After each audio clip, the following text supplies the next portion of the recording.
Alright, so I figured I would pretty much start this video the second I got out of bed, considering that this is my video celebrating World Sleep Day, which is today, Friday the 15th.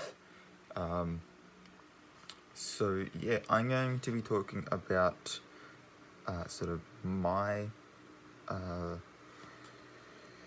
ongoing battle with insomnia, and I'll sort of get into that a bit later. And but this year's theme is healthy sleep, healthy aging, and I'm so glad that it has something to do with health, because that means that I'm spot on the money with where I was going to take this video anyway. So I'm going to let the intro play, and then when we come back, we will get into all sorts of fun little topics of conversation to sort of bring awareness to the impacts of sleep disorders.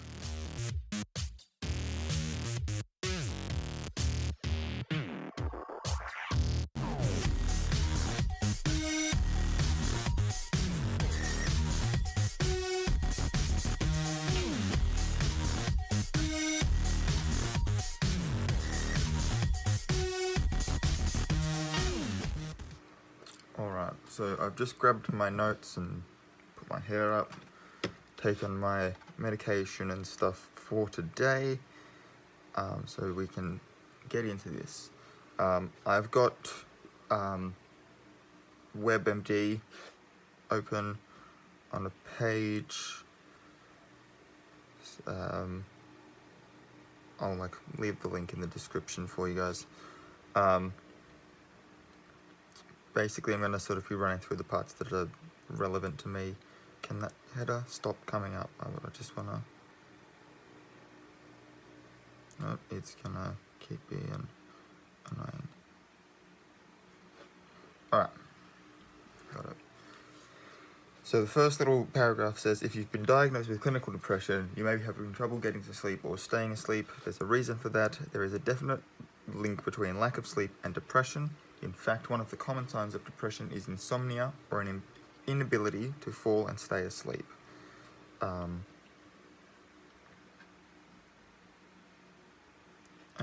it does note that there is a link, and that it is not necessarily caused by, but yeah. It does also say that insomnia is the most common sleep disorder, affecting nearly 1 out of every 3 adults at some point in their life, and that women are more susceptible, and that older people it becomes more prevalent. Alright, so what's the link? It says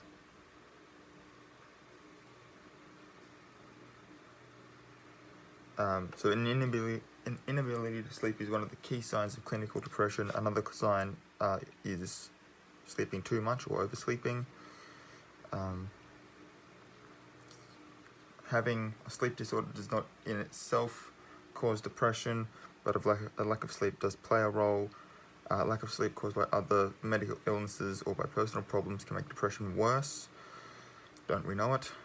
An inability to sleep that lasts over a period of time is also an important clue that someone may be depressed.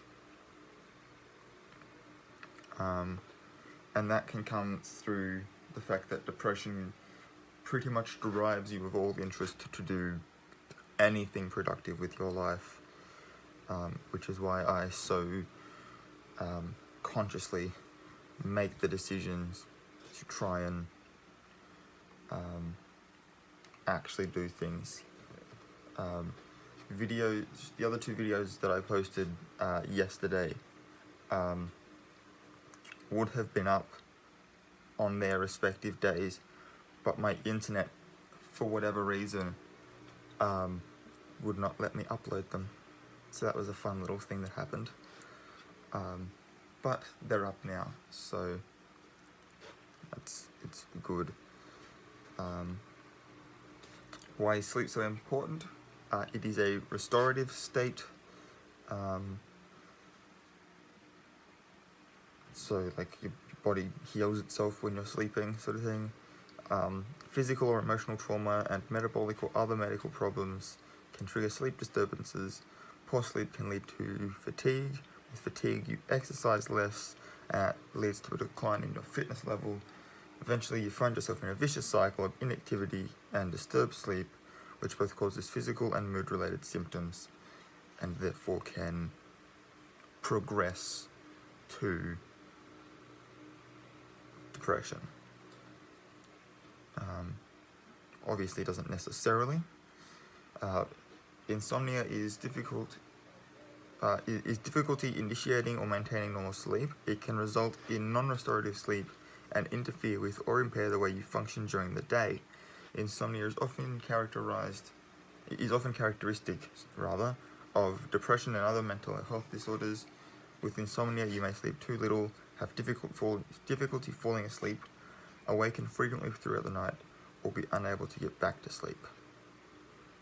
With untreated depression, you may have overwhelming feelings of sadness, hopelessness, worthlessness, or guilt. These feelings can interrupt sleep, or your mind may be in overdrive, like mine does, ruminating over situations with which you have no control.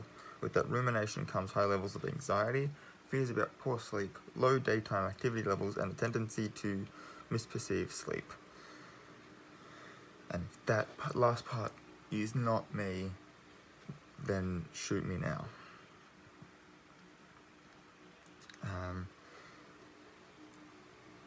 So yeah, that's, like I said, that's pretty much me.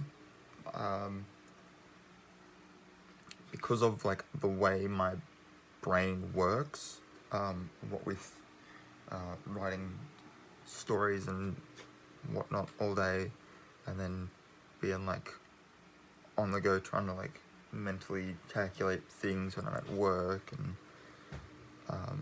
all sorts of other things like that. The brain's just like constantly going during the day. When I finally come to bed, it's difficult in trying to get to sleep. So like I said, 3 or 4 in the morning is usually a time that I'll fall asleep. I have found though that because like I'm teaching myself meditation,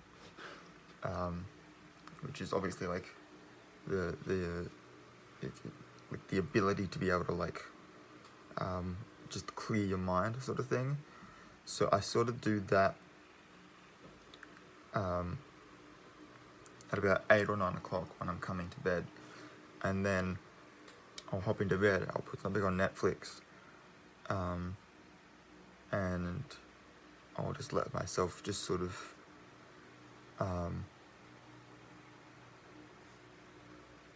sort of just drift off. And so I found that within like the last week, it was more like 11 and 12 that I was getting to sleep, which might not seem like a huge difference, because I'm still lying in bed for like 2-3 hours, but it beats lying in bed for 7 hours without getting any actual sleep. I'm resting, sure, but I'm not actually sleeping. And then,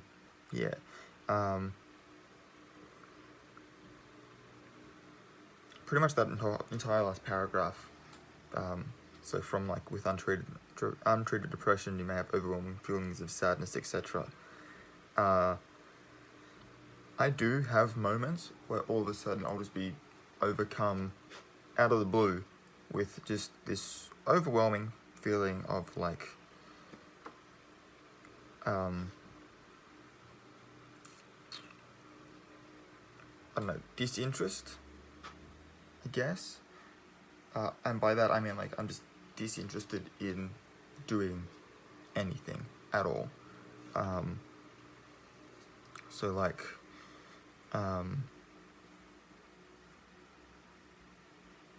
I'll be bored but also not want to do anything, if that makes sense. and then obviously like high levels of anxiety and stuff, low daytime activity levels because I'm not doing anything in those moods.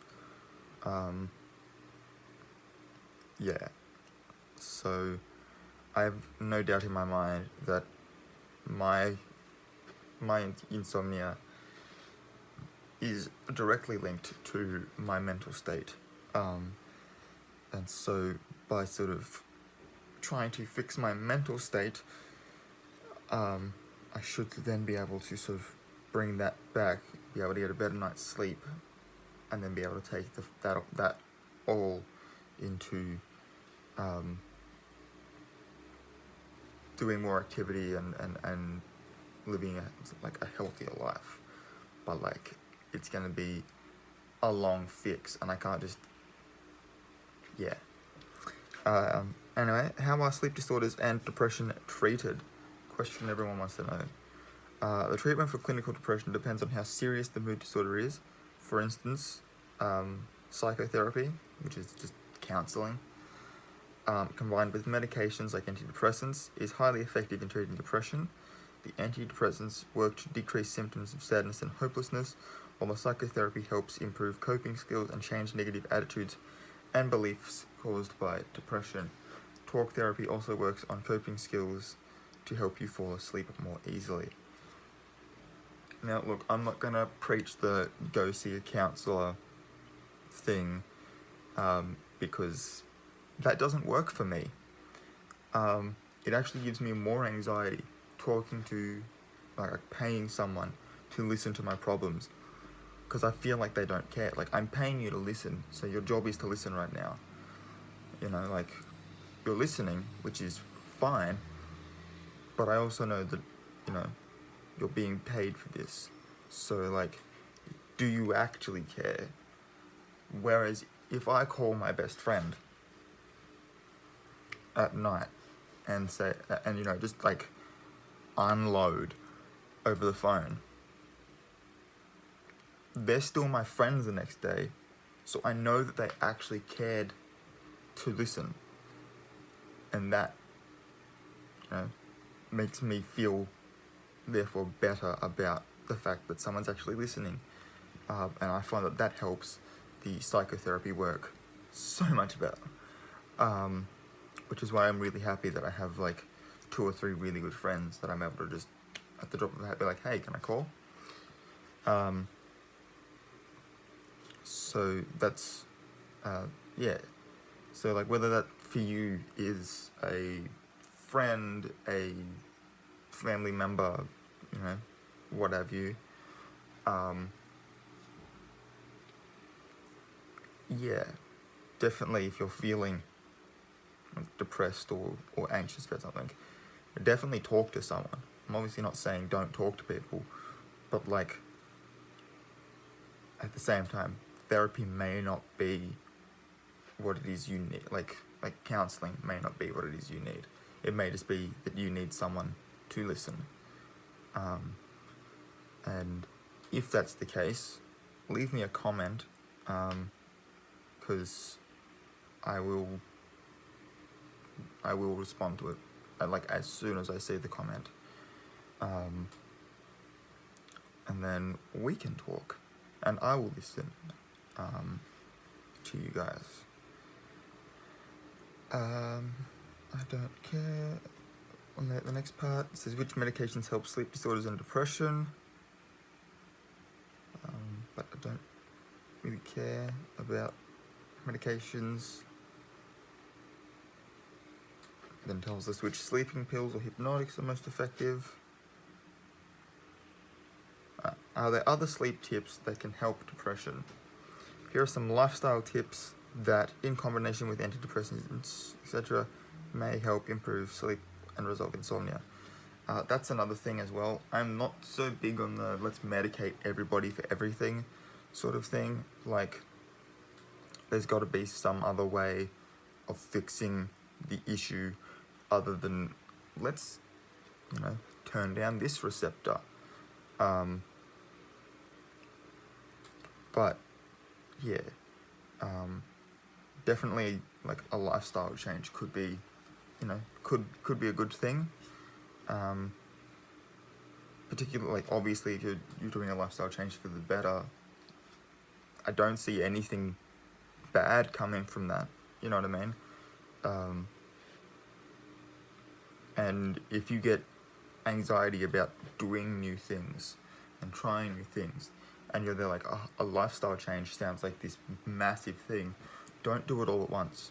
Do it, bit by bit. Like, if the lifestyle that you want is, you're more active and stuff, then maybe once a day go for a half-hour walk, and that might be the one thing that you add or change in your day.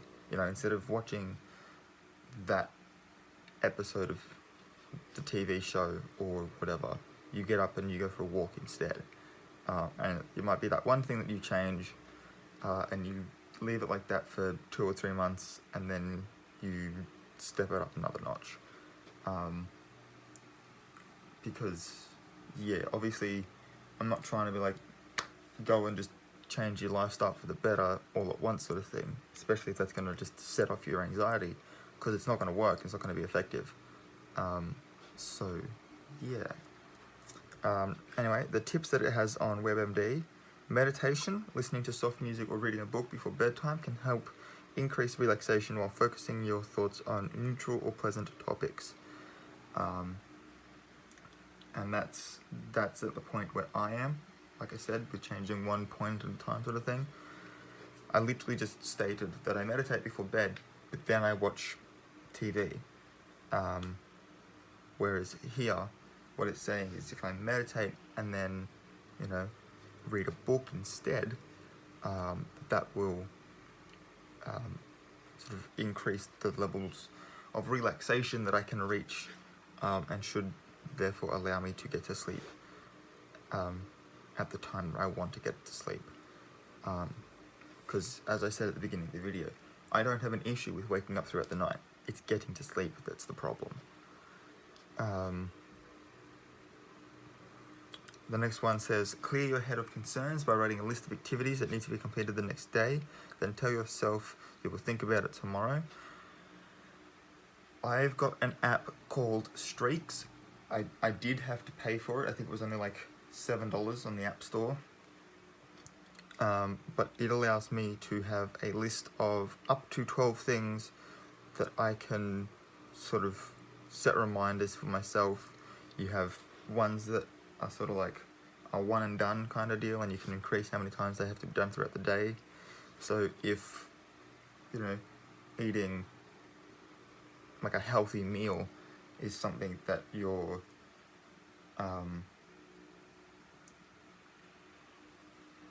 either like forgetting to do at parts throughout the day, or the meals you're eating are not probably as healthy as you'd like them to be, you can set this as a reminder, and it will remind you to, like it'll come up with a reminder after however many hours.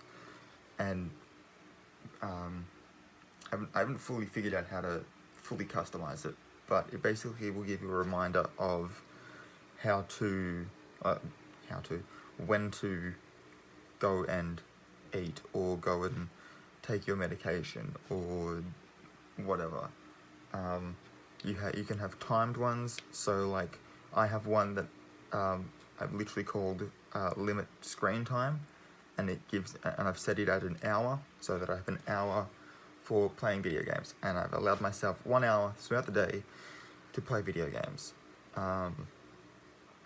so that I can still enjoy that hobby and that pastime, but it's not taking up my entire day and meaning that I get nothing else done.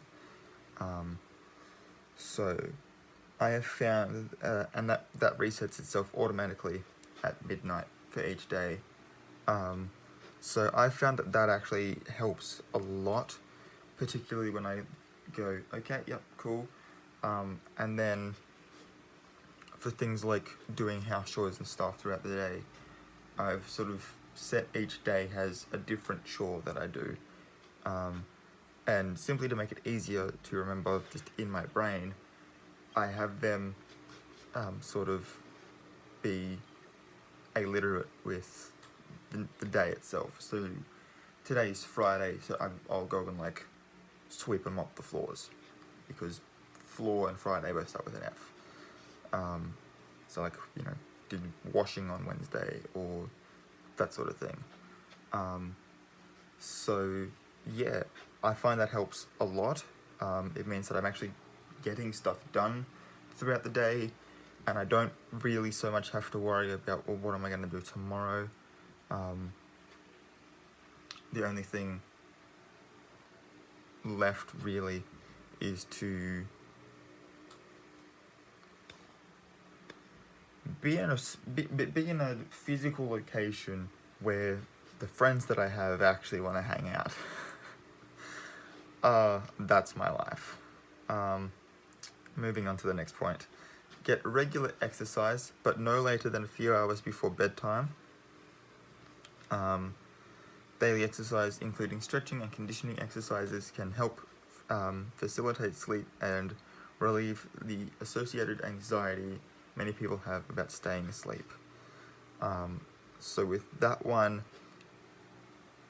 doing like, what do? I do like body weight exercises, like push-ups, sit-ups, that sort of thing, crunches, all the rest of. I have it goes for about 20 minutes. I have a routine, and again, this is on an app, and I can just sort of press go on it and do my exercises, and it takes 18 to 20 minutes, and then after that, from working up a sweat, go and have like relaxing shower, come meditate, read a book, watch TV, whatever.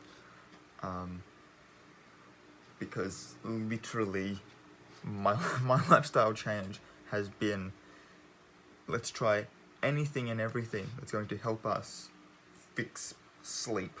Sleep's like the big issue at the moment, because I feel like if I can change that, I'll therefore have more energy, which I feel like I can translate into motivation to do things throughout the day, and that could therefore help me to kick depression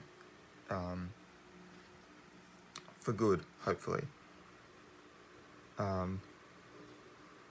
The next point says, avoid looking at a bright screen, for example, a laptop or television prior to bedtime, because the light emitted from computer monitors or LCD screens can suppress release of the natural hormone melatonin, which signals the brain to go to sleep. I mean, that could be wholly and solely what my issue is. High levels of arousal associated with racing thoughts, worries, or rumination may delay sleep onset. Relaxation therapies such as yoga and deep abdominal breathing may be useful in initiating sleep. I felt that come in the last 5 seconds. Yeah, so yoga. I'm going to have to try and... I feel like yoga's going to have to be something I'm going to have to look into. It is something that I'm interested in doing, but I mean, like, especially for like relaxation. I feel like it would be very helpful.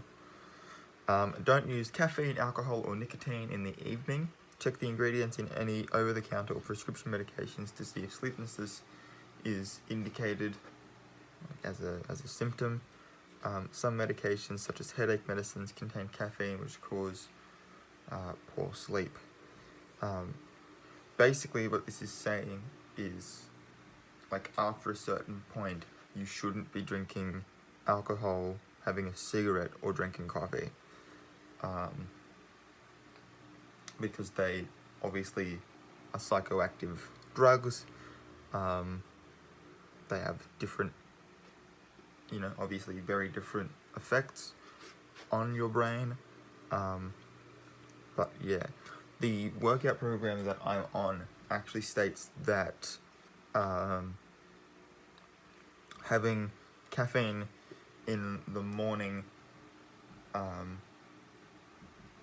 and obviously the workout program I'm on has like an intermittent fast. So basically, it's like cutting out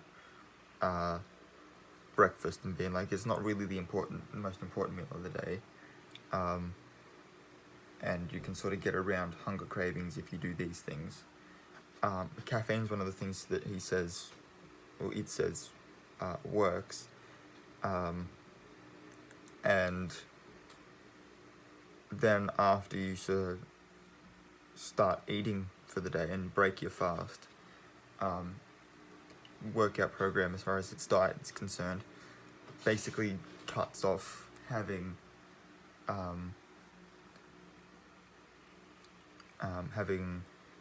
coffee at all.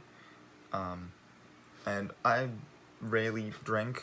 I mean, those 2 bottles have been there for I don't know how long, and they're both pretty much still full. I bought a 6-pack of Canadian Clubs the other week, thinking, yeah, I'll just, I'll have a couple with some mates or whatever, and invite some mates around. They didn't end up coming, and I've had 1 out of the 6, and they're still sitting in the fridge at the moment, because that's just how often I drink. But if I do decide I'm going to have one, it will literally only be 1, and that'll be at about 5 or 6 o'clock when my family sits down for dinner. And then after that, I'll have like if I want to have a hot drink, instead of having coffee, I'll have like a herbal tea. I've actually got sleep teas, which I find help a lot. Just for me personally. Else I'll have, like water, so that I can pretty much rule out any possibilities of having any of these psychoactive drugs within like the 3 or 4 hours before I'm going to try and get to sleep.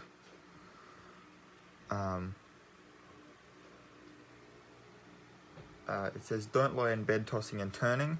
Get out of bed and do some light activity, such as reading or listening to soft music, in another room when you can't sleep. Go back to bed when you're feeling drowsy. Problem with this particular one, for me at the moment, is that I'm actually living at home with my parents at the moment, and so therefore, when they're like, yep, go on to bed, and they go in and they fall asleep, going out and sitting in another room, and even with my headphones in, listening to some light music and reading a book, the light in and of itself is gonna wake them up, sort of thing, and then they'll get cross at me, and it's like, well, I'm just trying to get myself to sleep. Yeah.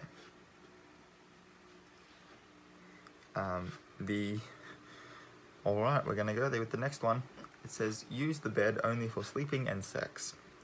Don't lie in bed to watch TV or read. This way your bed becomes a cue for sleeping, not for lying awake.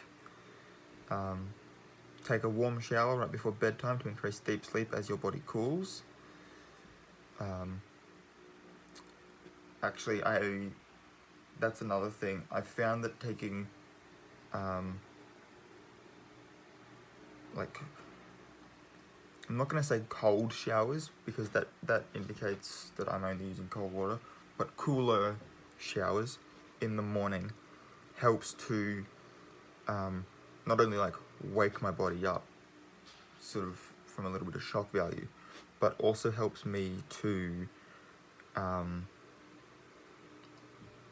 it also sort of releases energy.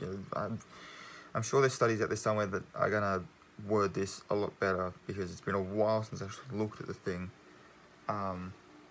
But basically, cooler showers in the morning will help you sort of be alert in the morning, and then when you take your warm one at night, as it says, as your body starts to cool down back to its normal temperature after a warm shower, you will be able to sort of doze off. The other thing too is that because heat makes things expand, sort of thing, it will sort of make your muscles release as your skin warms.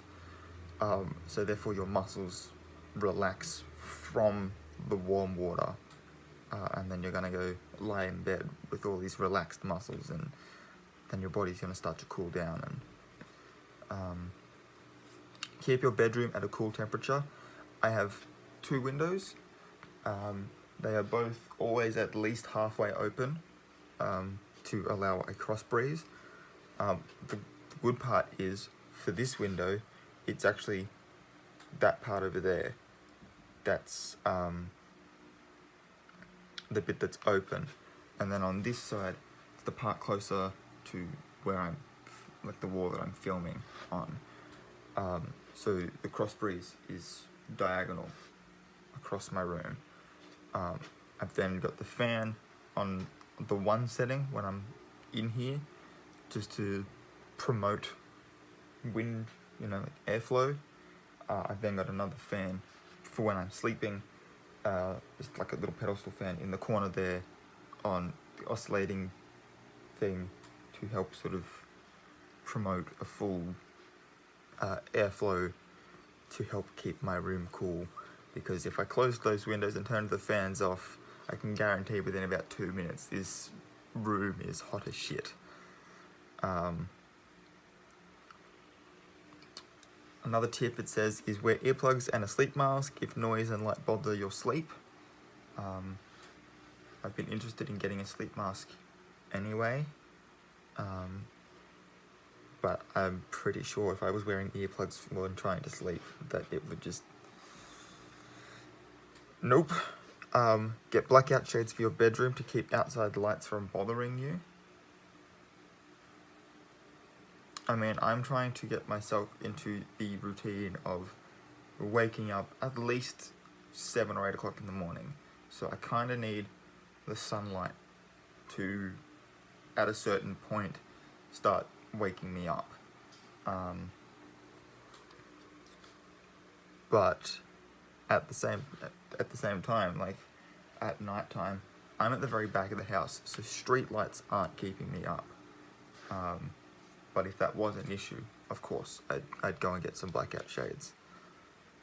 And then it also says, a white noise machine may also help if you cannot sleep because of household noises. Yeah, that's all it's got on this particular page. Like I said, I believe the description, the link in the description, rather. And yeah, I'd love to hear your thoughts in the comments section. I'm sorry that the video went on for so long. I was not planning for it to go this long. If you liked the video though, please do give it a thumbs up, and don't forget to hit the subscribe button and the notification bell, because yeah, I at least attempt to post videos every Monday, Wednesday and Friday. Doesn't always come out on those days, for various reasons, but I do at least post 3 videos a week. So yeah, if you want to see what's coming next, make sure you hit the buttons so that you are notified. And yeah, until next time guys, I will check you later.